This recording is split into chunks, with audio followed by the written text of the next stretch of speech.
Hello, my name is Greg O'Loughlin, and I'm the Executive Director of Friends of Sinn Féin. Thank you for joining us for the November Irish Unity Education webinar.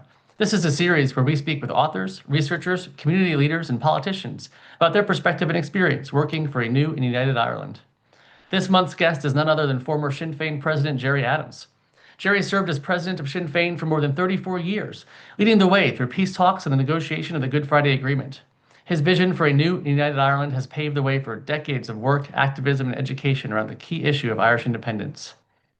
Due to scheduling constraints, this video was recorded just a few days ago. Many registrants submitted questions, and we were able to answer many of the big ideas and topics raised. As we say in the video, the best way to stay connected and get involved starts by subscribing to our weekly newsletter and following us on social media, where we share information about events, news, and analysis. Your donations make all the work possible, and we are very grateful for all of your support. So, without further ado, here's my conversation with Gerry Adams. Great. I'd love to start by looking back at the special relationship between Irish America and the Irish diaspora in North America. Could you talk a little bit about the importance of the role Irish America and Irish Canada has played in helping to create the conditions for peace and then the Good Friday Agreement? Well, I suppose by dint of our history, by dint of the colonization of our island by our nearest neighbour, England or Britain, a lot of Irish people couldn't stay on the island of Ireland and scattered throughout the world. And a huge amount of them, particularly after Angor Timor, the Great Hunger, a lot of them landed in Canada and in particular in what's now the USA in North America. And I suppose really the links go right back as far as the United Irish movement. That's way back over 200 years. And a lot of the ideas which were firing the revolutionary period in America also fired people's imaginations on this island.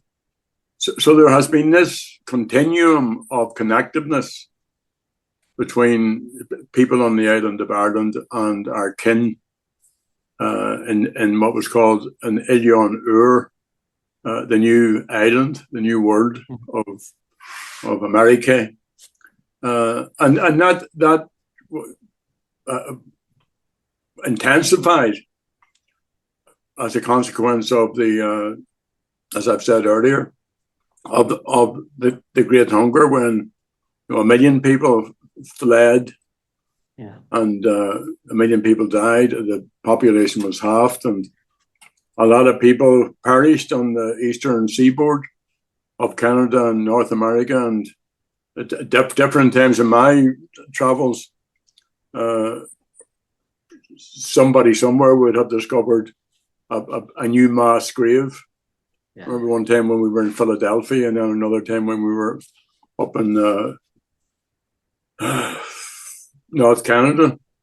So during all those revolutionary periods, the revolutionary movements in Ireland both took succor from the new progressive thinking, the age of the Enlightenment, the sense of citizenship and so on, but also in practical ways, particularly, I suppose, and most heightened with the Fenians and the Irish Republican Brotherhood.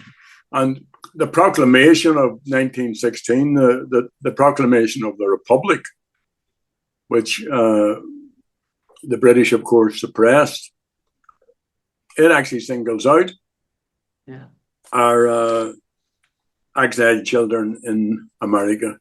So you can see these links, and then some of the leaders were exiled there, but they continued their activism and they continued to build. And the Irish Republican Brotherhood actually grew out of the Fenian movement, if you like, grew out of North America. So when we come to, say, what's now the last century, when things, had settled into that long stagnation after partition when the great betrayal of the 1916 Rising with the treaty and all of the convulsions within Irish society and the awfulness of the Civil War. There were still those in the States who kept the faith.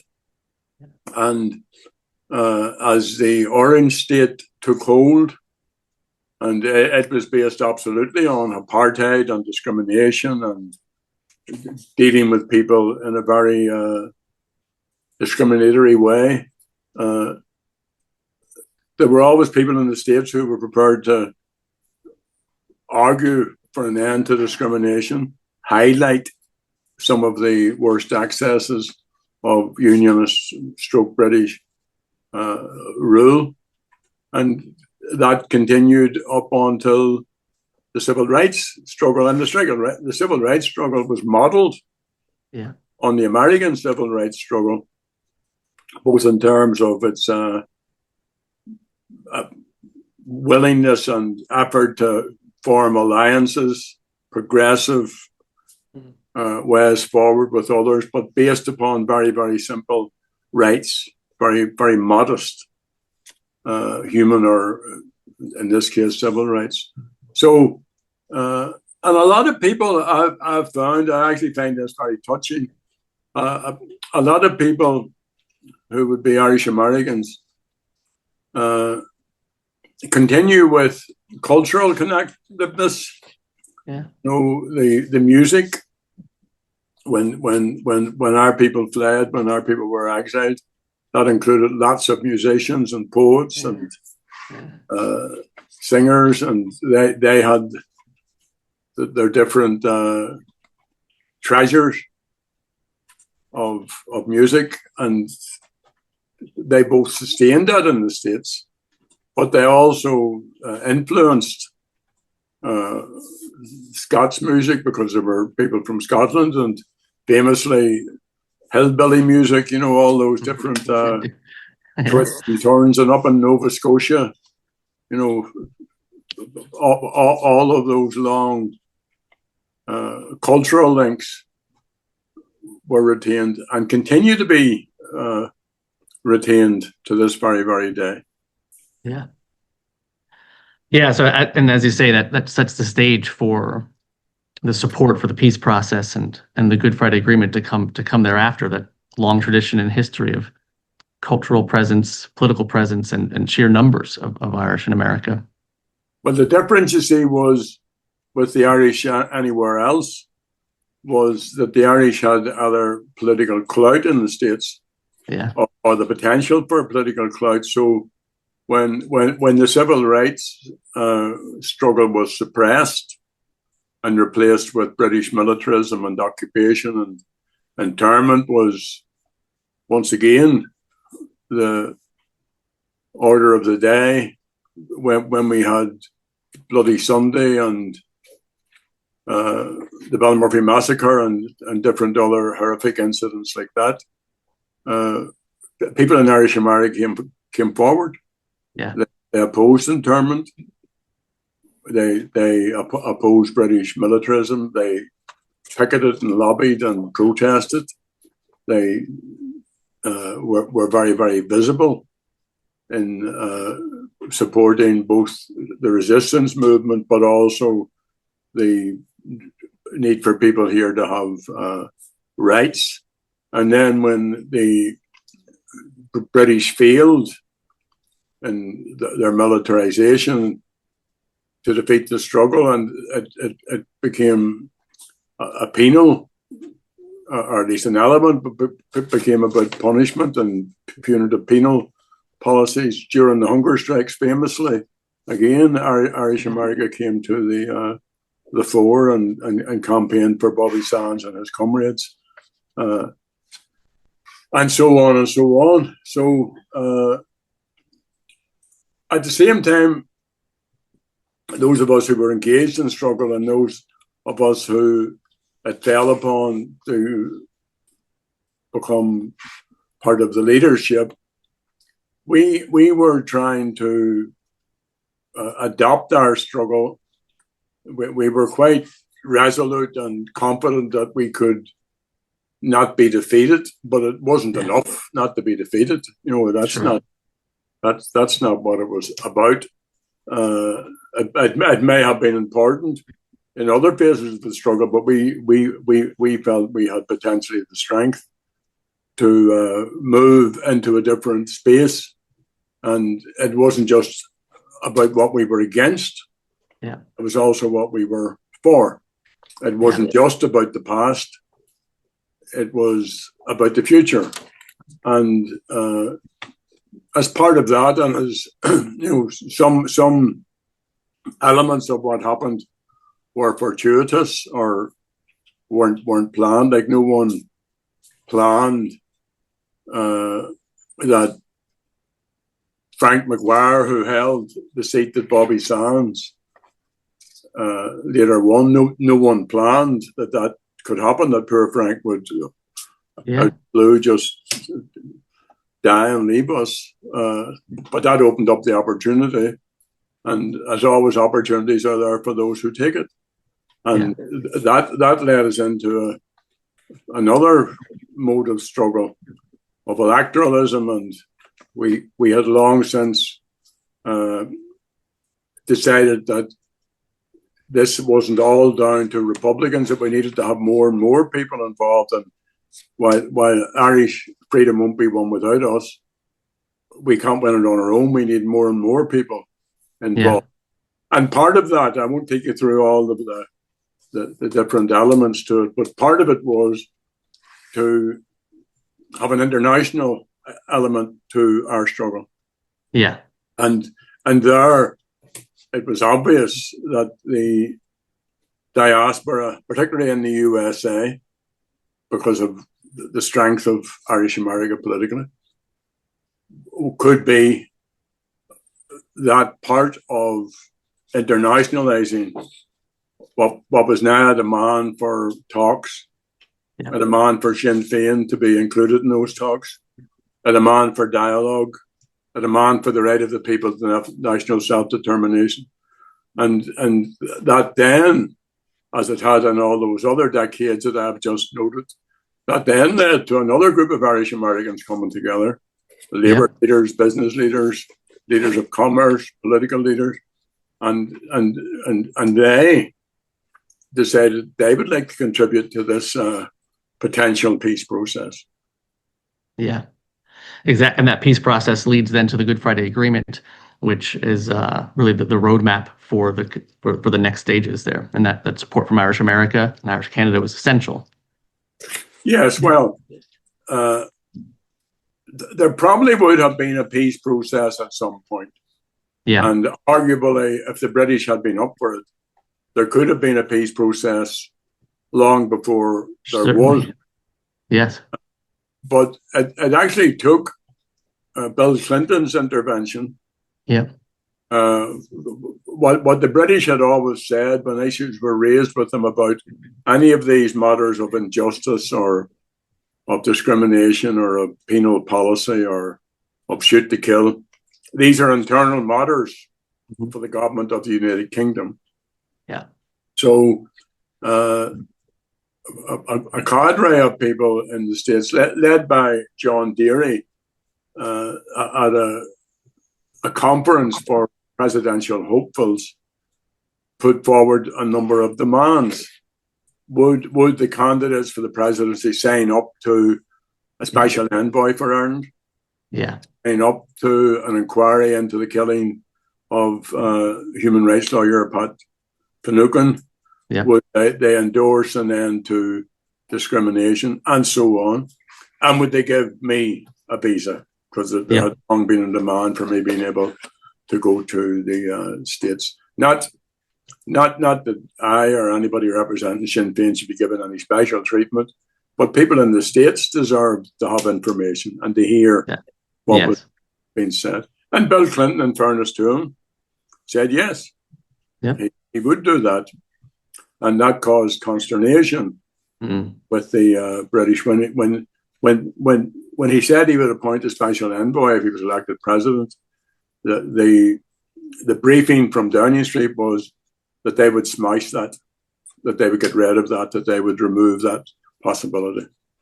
Of course, they failed to do that. But what was important and maybe sometimes is missed, the people who, and it involves Bruce Morris, and it involves Chuck Feeney, Neil O'Dowd, I would be afraid of leaving somebody out, Bill Flynn, Joe Jamieson. They became what we called the Colony House group after the office in Belfast, where we met them when they came to Ireland on a fact-finding mission. Yeah. Not only did they put it to the president that he should make this policy, but they organized a conference. At least Bill Flynn organized a conference to which he invited me. Yeah. So the new president, he had a decision to make. Yeah. He had committed to this, and now here comes these pesky Irish saying, "Right, Mr. President, you made the promise." So, and then that opened up, I suppose, perhaps a golden period between, and probably the most successful. Some might even argue the only successful U.S. foreign policy debate. So, so and the British tried to combat that, tried to minimize it.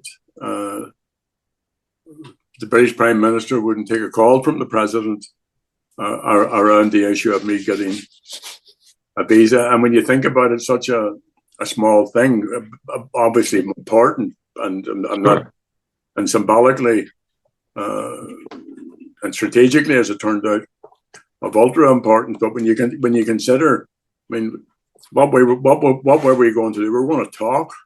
Yeah. What we were going to talk about? We're going to talk about peace. Peace. We're going to talk about how do you get peace, and who has a role in it, and can we have inclusivity? Can we bring everybody into the tent and make everybody part of that process? So it just shows you, at that time, how frigid and how rigid and how all-consuming the British effort to just close down anything other than their mantra that this place is as British as could be, and we can't have these terrorists or any of the rest of them having any say in the future of our own place.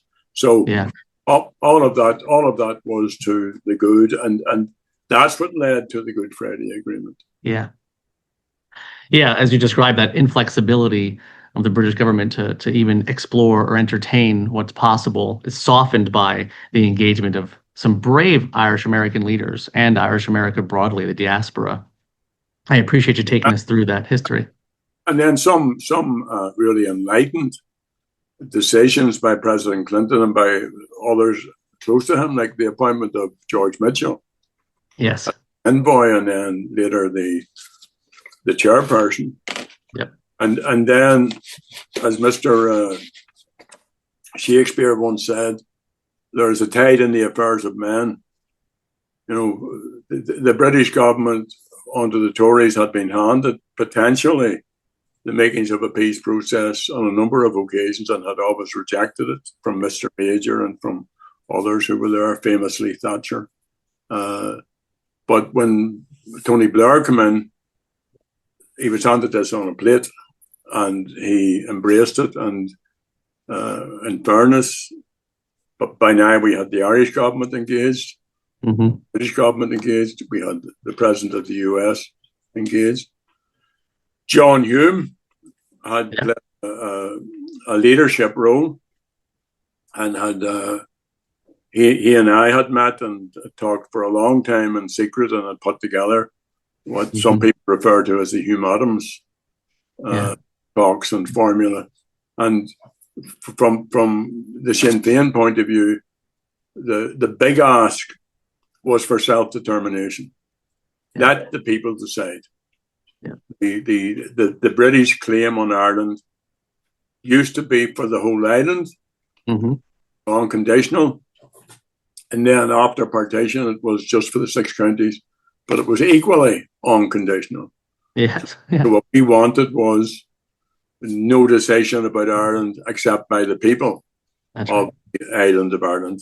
And that's a very central part of the Good Friday Agreement.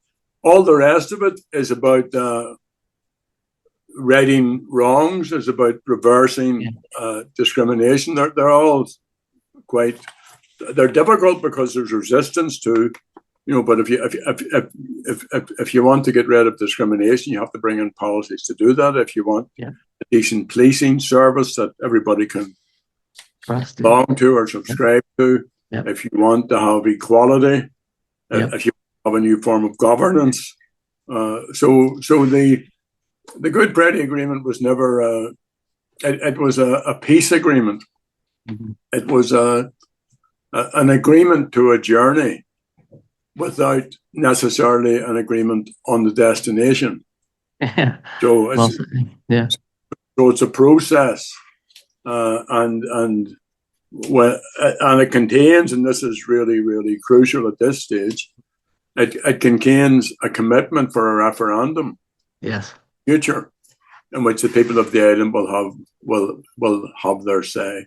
So I think there has been a huge investment by Irish America and by successive, in fairness to them.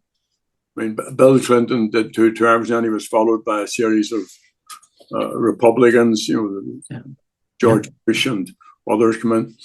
But they all kept with the agreement. They recognized it was important and that it had stopped a conflict and was now dealing with the causes of the conflict. So they were for encouraging that, and in fairness, there was a bipartisan sort of White House approach to all of those matters.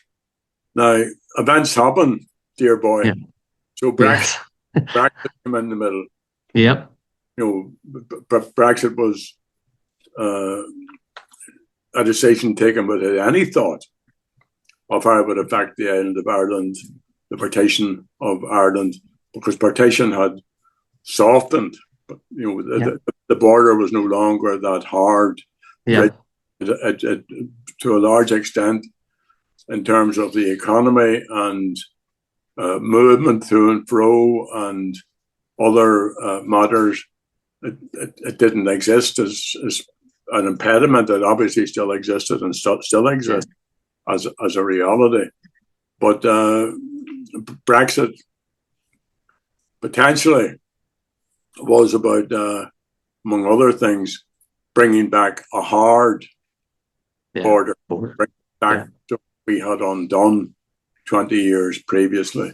And again, in fairness, Irish America rallied, and the USA stayed with the Good Friday Agreement and supported efforts by people here, including the Irish government, when they were persuaded of the folly of all of this and the need for an all-island approach to deal with it, and that eventually succeeded as well. Yeah, you mentioned that the bipartisan support through presidential campaigns and through their terms, really fueled by an enthusiasm from Irish America and prioritizing of that. And you've brought us now to what you named as the most important part moving forward, the momentum building towards Irish unity. And that momentum has grown significantly over the past couple of years. This last year, myself and Kieran Quinn, Sinn Féin representative to North America, traveled coast to coast, the United States and Canada, to host more than a dozen Irish Unity People's Assemblies for the diaspora. More than 1,200 people gathered and were eager to roll up their sleeves and get to work. We opened up the floor to questions for folks to register for this event, and by far the number one question asked by everybody is, what role can I play? So as you think about the role for our exiled children in the U.S. as this process continues, how do you think about their contribution and what work can be done to advance the cause of Irish unity? Well, that's just put up a couple of negatives. Okay. One the British government doesn't want a referendum on unity. Yeah. Two, the Irish government doesn't want the referendum No. on unity. Well, they say they want it, but not just yet. Sure. Too soon. It's Too too soon, soon. far too Yeah. soon. So on and so on. Yeah. And clearly there's self-interest, self-political interest being served there, because the end of partition will bring in a new national democracy. Yeah. But whatever about the party political position of any of the parties, there will be certainly a realignment of Irish politics. And we've seen the makings of that already. Like you can see how Fianna Fáil and Fine Gael no longer dominate. Yeah. That Sinn Féin is the largest party on the island, that in the north, the Unionists no longer dominate, except in a dog in the manger type of a. And we have a Republican First Minister in the north, in a state which was created to prevent any nationalist, never mind a Republican woman, from being in such a position. So you can understand why the elements of unionism and elements of the Irish establishment don't want to move into the new republic. Look at the last election there, the presidential election. Unity was a demand, or at least a policy position, objective of the three candidates. And Catherine Connolly set out her position as wanting a new republic, and she got an unprecedented vote. Yeah. So politics is actually changing. It's very slow. It's more visible in the north, where we've come from conflict into a much more diverse, thoughtful approach by many people, and increasingly people in the south, as you say, are looking to unity as an objective. So what can Irish America do? Well, first of all, we should all be looking for the full implementation of the Good Friday Agreement. So that's easy. You have an agreement. The agreement is the foundation for a process of change. So let's enhance it, let's build upon it, and let's protect it. Yeah. If there hadn't been the effort to offset Brexit, and if the Tories and the others had had their way, the Good Friday Agreement could have sank without trace, but it didn't. Yeah. So we need the same approach. So Irish America's, in my opinion, objective should be full implementation of the Good Friday Agreement. Yeah. And then, alongside all of the peacemaking, peace developing, prosperity processes,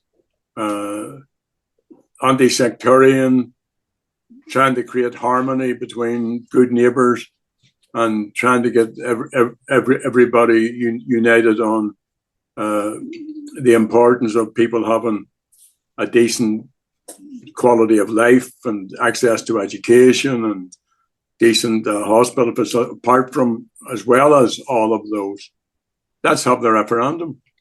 Yep.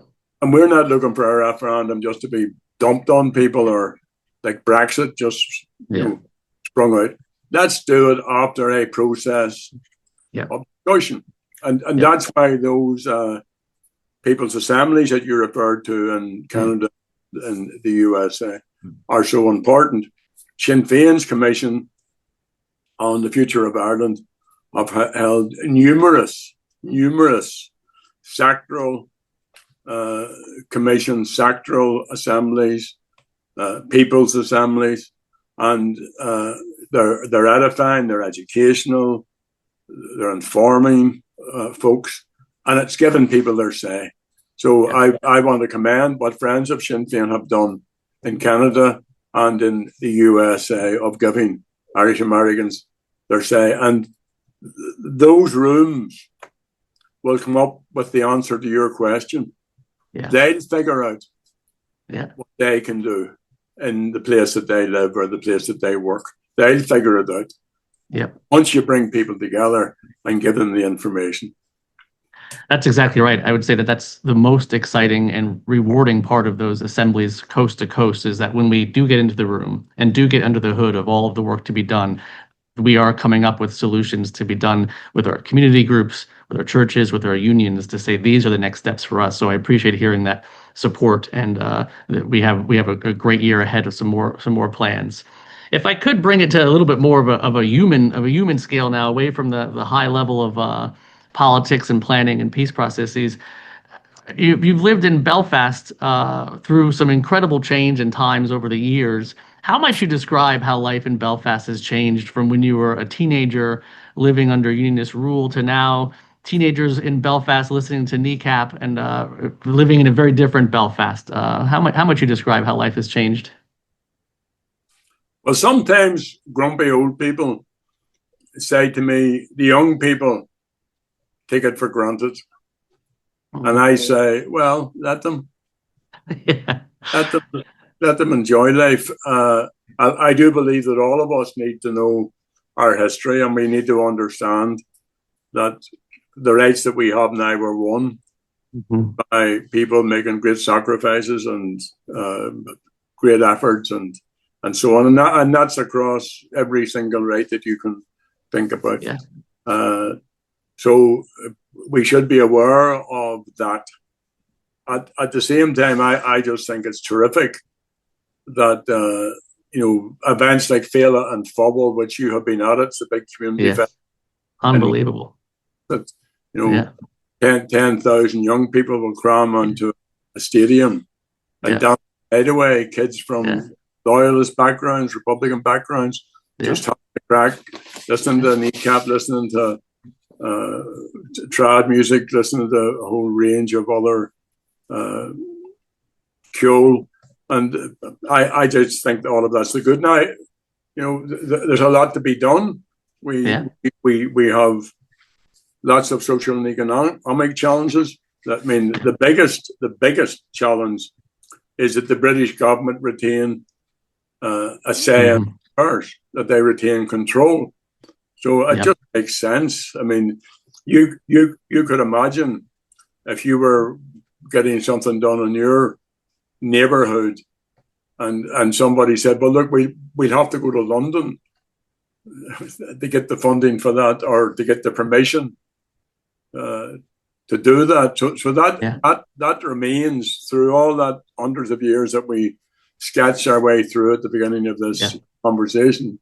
That still remains the never failing source of all our problems. Having said that, things are much, much better. The Irish language is particularly in Belfast, is thriving. The sense of confidence is without being brash or in your face, the sense of confidence of being on the right side of history. And also, what I like is, while people will not tolerate being stepped upon or being undermined by some of the more dinosaur elements of unionism, they're magnanimous about and generous about wanting to live with their unionist neighbours, of wanting to find ways, because so much in common. And I'm in West Belfast now, and there is absolutely no difference in the economic plight of people in West Belfast as there is in loyalist East Belfast. It's the same. We're in the same boat, and it's important that we unite to crack that, and we make sure that every child has the opportunity to have the very best life that they can have. Well, Gerry, I cannot thank you enough for taking the time to meet with us. I look forward to seeing you again soon. I encourage all of our viewers to sign up for the Friends of Sinn Féin newsletter so you can stay in touch and learn about events coming up, such as this webinar here and events we may be having in your city. Gerry, thank you so much for the time and for sharing such a wonderful history and wisdom on all of this work. And Greg, thank you for all your work and for all the work done by Friends of Sinn Féin and by all our friends That's all right. of the people out there who keep the faith. So, Exactly right. Make this work possible. That's right. and so good luck to you all and happy Thanksgiving. Thank you very much, Gerry. See you soon. Thanks, Greg. Thank you. Bye.